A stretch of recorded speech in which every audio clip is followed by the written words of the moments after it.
John Roberts at the White House for reaction on those two big stories today. Katie Pavlich standing by with analysis, but we start where the action is. All this analysis, Katie Pavlich, news editor at townhall.com and a Fox News contributor. Katie, good morning to you. Good morning. Start on those CIA leaks. Where does this go, if anywhere?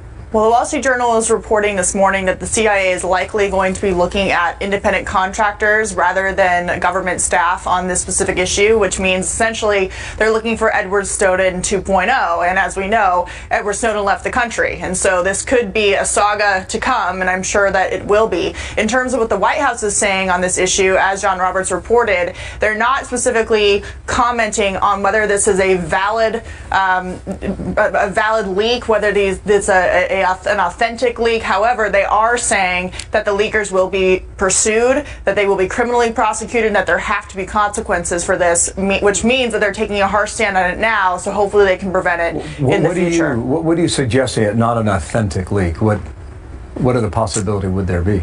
Well, essentially there isn't really any other possibility, but the White House has been very careful not to validate the fact that these are our tactics in order to try and put a Band-Aid on this idea that now the world knows and Americans know what our tactics are, specifically referring to hacking into iPhones, using smart TVs to listen in on conversations. The CIA is trying to say that they do not use these tactics against American citizens, but as we saw with the NSA leak last time around with Snowden, that caused a lot of controversy and congressional investigations into what exactly those tactics were and what the process was for making sure that Americans weren't the target of these unauthorized, warrantless investigations. All right, topic number 2, Obamacare. U.S. Sean Spicer yesterday. What is non-negotiable for President Trump? That was your question.